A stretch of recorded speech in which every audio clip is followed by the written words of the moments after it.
ተፈጥሯል ተብለናል። ያው ደግሞ ካሌብም የለም ዝናም ደግሞ አይመጣም። በምን አወቃችሁ? መድብል አንድ ወዳጅ አለው እና በሱ በኩል የተወሰኑ ማጣራቶችን አድርገናል። እሺ ፈጣሪ ይከተላችሁ። ለሞት ሊያደርሳቸው ስለሚችል ምንም ነገር ላይ ሊተባበሩ ፈቃደኛ አይደለም። ውስጥ ያለው ልጅ ሊተባበረን የሚችለው በዚህ ብቻ ነው።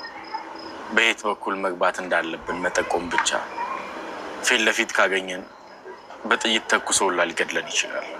እሺ አሁንም ድጋሚ ልነግራችሁ የምፈልገው ሞት ከመጣ ለኔ ተውት፣ ለኔ ብቻ ተውት። አረ መድብል አያምጠው ነው ይባላል። መድብል ሞት ወደ ማን በምን መንገድ እንደሚመጣ አይታወቅም።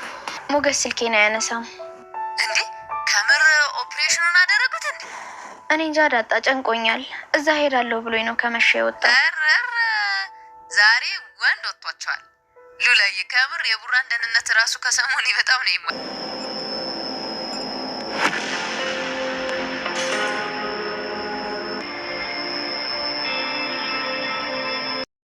ብሩኬን ያገቱት ሰዎች በመካከላቸው ቅሬታ ስለተፈጠረ ብሩኬን ለማግኘት አመቺ ሁኔታ ይፈጠርልናል በማለት የመድብል ጓደኛ ለመድብል ነግሮታል።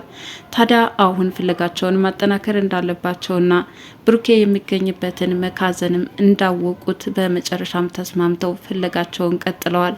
እንግዲህ ሞት ቢመጣ ሁሉን ነገር ለኔ ተውልኝ በማለት ነገር ቢመጣ በወንድሙ በኩል የሚከፍለውን መስዋዕትነት መክፈል እንዳለበት ሞገሴንና ጓደኛውን ለማሳመን እየሞከረ ነው። ጓደኛው ግን ሞት በማናችንም የሚቀር አይደለም፣ እኛ አቅደንበት ወይም ደግሞ ይሆናል ያልነው ስለማይሆን እንግዲህ በማናችንም መጣ በጸጋ መቀበል ይኖርብናል። አሁን ፍለጋችንን እናጠናክር በማለትም ተመካክረው ጨርሰው ወደሚገኝበት መካዘንም ገብተዋል።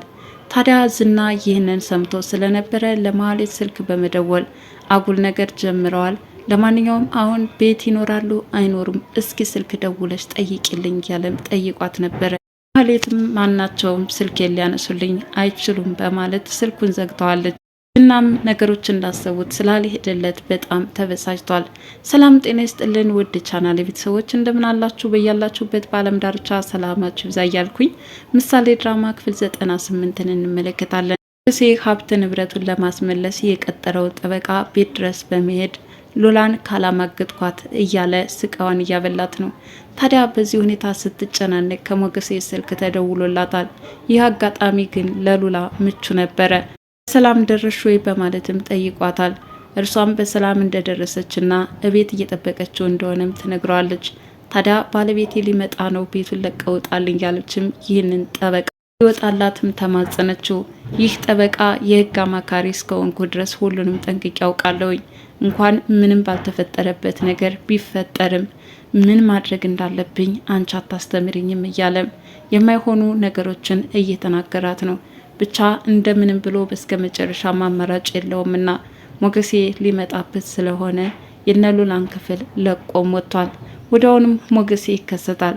በምን አይነት ሁኔታ እንደቆየም ይገልጽላታል። ብሩኬ ያለበት ሁኔታ በደህና እንደሆነና አሁን ፍለጋቸውን ማጠናከር እንዳለባቸውም ከመድብል ጋር እንደተመካከሩም ለሉላ ይነግራታል። ሉላ ይሄ ነገር ስጋት ውስጥ ጨምሯታል። እባክህን ችግር ውስጥ እንዳትገቡ ማለችው። ምንም ችግር አንገባም፣ አሁን ላይ የሚረዳን ሌላ ሰውም አለ፣ በመካከላቸውም ክፍተት ተፈጥሯል። ይህ አጋጣሚ ደግሞ ለእኛ ምቹ ነው በማለትም ሉላን ያሳምናታል። ማህሌትም ኤፍራታን እንዳገኛት በማለት ዝና ስልክ ደውሎ አስጠንቅቋት ስለነበረ ማችሁን ለኤፍራታ ነግራታለች። ኤፍራታም የት ላመልጣለች፣ ምክንያቱም ዝና ካገኛት እንደማይምራት ታውቃለችና ካልሆነ ወደ ጸበል ቦታ ሄጄ መሸሽ ይኖርብኛል፣ ገሩ እስከሚበርድ ድረስ ወደ እዛ ቦታ ሄዳ መረጋጋት እንዳለባትም ትነግራታለች። ማህሌት ሳይሻል አይቀርም፣ ዝና እንደፎከረው ከሆነ ካገኘ ይገልሻል አይምርሽም በማለትም አስፈራራቻት። እህቴ ሆነሽብኝ እንጂ አሳልፌ እሰጥሽ ነበረ፣ አሁን ዝና እኔን ካላመጣሽ በማለት የሚደርስብኝ ስቃይ ልነግርሽ አልችልም። ማንኛውም ግን ካንቺ ላይ የሆነ መጥፎ ነገር ከሚሆን እኔን እንደፈለገ ያደርገኝ በማለት ዛሬ ላይ ለኤፍራታም የተቆረቆረች ወይም ደግሞ ከአደጋ ለመጠበቅም ያሰበች ትመስላለች። በዚህ ሁኔታ ኤፍራታ ማምለጫዋን ፍለጋ ወደ ጸበል ቦታም አመርታለች። ብልና ሞገሴም ዛሬ ላይ አጋዥ አግኝተዋል። የመድብል ጓደኛ አብሯቸው ሆኖ ነገሮችን እያመቻቹ ነው። እንግዲህ በመካከላቸው በነዝና ወይም በነመድብል መካከል የሆነ ቅሬታ ተፈጥሯል። ይህ አጋጣሚ ደግሞ ብሩኬን ለማግኘት ቀላል ይሆንልናል በማለትም ተመካከሩ። በእርግጥ ይህ ሰው የነመድብልን ጸባይ ጠንቅቆ ያውቃል። እጅግ አደገኛ፣ ብዙ ሰዎችን ሲያሰቃዩ የኖሩ፣ እነሱ የፈለጉት ካልሆነላቸው ደግሞ ሊገድሉ እንደሚችሉም ሁሉንም ጸባያቸውን ጠንቅቆ ያውቃቸዋል። መድብል በወንድሙ በኩል ተስፋ ቆርጧል። በህይወት ያለ አይመስለኝም፣ ግን አስከሬኑ እንኳን ብናገኘው አንድ ትልቅ ነገር ነው። እንግዲህ ፍለጋችንን ማጠናከር ይኖርብናል በማለት ተመካከሩ።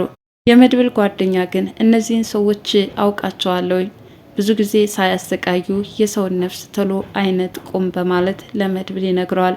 መድብል ወንድሜ በእነሱ ስራ መተባበር አይፈልግም፣ ይህንን ማድረግ ካልቻለ ደግሞ ቀጥታ የሚወስዱት እርምጃ ግድያ ነው በማለት ይነግረዋል። ጓደኛውም ቀጠለ፣ ለማንኛውም ፍለጋችን ስናጠናክር ከፊት ለፊታችን ሞት የሚጠብቀናል አለ። ሞቱን ለእኔ ተውልኝ፣ እናንተ ምንም እንዳትሆኑ እፈልጋለሁኝ፣ የሚመጣብኝን በጸጋ ለመቀበል ዝግጁ ነኝ አለ ወንድሙ። እና ወንድም እስከ ሞት ድረስ ይጋፈጣልና መድብል በሚያሳዝን ሁኔታ እሱን አደጋ ውስጥ ለመጨመር ቆርጦ ተነስቷል። የመድብል ጓደኛ ግን በማናችንም ማን ይሞት የምናውቀው ነገር የለም፣ ሞትን የሚወስንልን ፈጣሪ እንጂ እኛ ባሰብነው አይደለም። እኔ ልሙት አንተ ኑር የምንባባልበት የምንመካከርበት መድረክ አይደለም። እንግዲህ የሚገጥመንን ሁላችንም መቀበል ግዴታችን ነው በማለትም ቸውን ወደ ብሩኬም ያደርጋሉ። ታዲያ በፍለጋ ወቅቱም ብሩኬ የሚገኝበት መጋዘን ጀርባ ሆነ አሁንም ቁርጠኛ መሆን እንዳለባቸው እርስ በርሳቸውም ቃል ተገባቡ። በነገራችን ላይ ከመውጣታቸው በፊት ቅድስት ስለ ብሩኬ ያላትን ስሜት ጠይቋታል። ይህን ያህል መስዋዕትነት እየከፈልሽለት ያለው እርሱ ቤቱ ሳይኖር ልጁን እየተንከባከብሽለት ያለሽበት ሁኔታ ምንድን ነው? ብሩኬን ትወጂዋለሽ እንዴ የሚል ጥያቄ ማስከትሎባታል። ቅድስትም ይህንን ነገር በግልጽ ለመናገር ሀፍረት ቢጤ እያጫረባት መድብል በቅድስትና በብሩኬ የፍቅር ግንኙነት ቢጀመር ደስተኛ እንደሆነም ገልጾላታል። ወንድሜ ምርጫ ላይ ጎበዝ ነው፣ አይሳሳትም።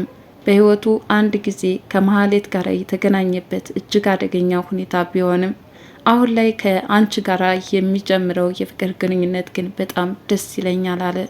እርሷም እንደምትወደው እስከ መጨረሻም ገለጸችለት። ከዚህ በፊትም የ6 ዓመት ደመወዟን ለምሳሌ መታከሚያ እንደሰጠችም ነገረችው። መሀሌት ግን ልጁን ለመግደል ስንት ስትታትር ነበረ። ላንቺስ ብር ልስጥሽ ብላ ለመደራደር አልሞከረችም በማለት ይጠይቃታል። ቅድስትም በትክክል ገንዘብ ልስጥሽና ምሳሌን ግደይልኝ በማለት ልትደራድራት እንደፈለገችም ለመድብል ገልጻለታለች። በዚህ ልክ ግን እንዴት አንዲትን ታዳጊ ነፍስ ካልቀጠፍኩ ትላለች፣ በጣም ታሳዝናለች በማለት መሀሌት ስራ በጣም ነበረ የተገረመው። እነ መድብልም ብሩኬ የሚገኝበት መጋዘንም ገብተዋል። ሆኖም ያገኙት በጣም የተጎዳ ካጠገቡም የወዳደቁ ጠርሙሶች፣ አካፋና ሌሎች መሳሪያዎችም አሉ። ሰው በተደጋጋሚ ድብደባ ደርሶበት ለከፍተኛ ደም መፍሰስ እንደተዳረገም ያመላክታል። ብቻ ማንነቱን ከላይ ማወቅ ባይቻልም ይህ ሰው ግን ራሱ ብሩኬ ይመስላል። ብቻ በተደጋጋሚ ድብደባ፣ ያሳዝን ሁኔታ እዛ ጨለማ ክፍልም ጉዳት አድርሰውበት ጥለውታል። ምሳሌ በሌሊት ተነስታ አባቷን እያስታወሰች ነው። ከትምህርት ቤት ሲቀበላት ከተማሪዎች መካከል ውጤታማ እንደሆነችና ደግሞም ጠንካራ ብትሆን የበለጠ ብዙ ነገሮች እንደሚያደርግላት ሲያባብላት እንደነበረም በትውስታው ዓለም ጭልጥ ብላለች። ታዲያ ቅድስት ድንገት ስትነቃ ምሳሌ አልተኛችም ነበረ። ለምንድነው የማትተኙ? ምን እያሰብሽ ነው አለቻት። አባቷ ወደ ታይላንድ እንደሄደ እንደነገረቻትና ለምን እንደማይመጣም ጠየቀቻት። ይመጣል እኮ ምሳሌ ዝም ብለሽ ተኛለች። ምሳሌ ግን መተኛት አልፈለገችም። እስከ መቼ ነው ግን ነገ ከነገ ወዲያ እያልሽ የምትዋሽኝ? በማለትም ቅድስትን ጠይቃታለች። ቅድስትም አሁንስ ለምሳሌ ምን ብዬ ልንገራት እንዳለችው የተጨናነቀች ትመስላለች። ለምንም ብላ አባብላ በታስተኛትም የምሳሌ ጥያቄ ግን እንደቀጠለ ነው። ሉላም በሞገሴ ስልክ በተደጋጋሚ ደውላ ሊያነሳላት ስላልቻለ ወደ ዳጣ ነበረ ስልክ የደወለችው። ዳጣም ምን ነው በሌሊት በማለት ጠይቃታለች።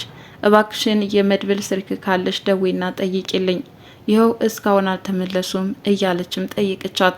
እባክሽን ዝም ብለሽ ተኝ፣ እነርሱ ምንም አይመጣባቸውም፣ ደግሞም አንዳንዴ እንደዚህ ወንድ ይውጣቸው እንጂ እሱ ምንም አይሆኑም አታስቢ በማለት እንድትተኛ እየገፋፋቻት ነበረ። ለማህሌት ስልክ በመደወል እነ መድብል የት እንዳሉ ታውቂያለሽ እያለም ጠይቋታል።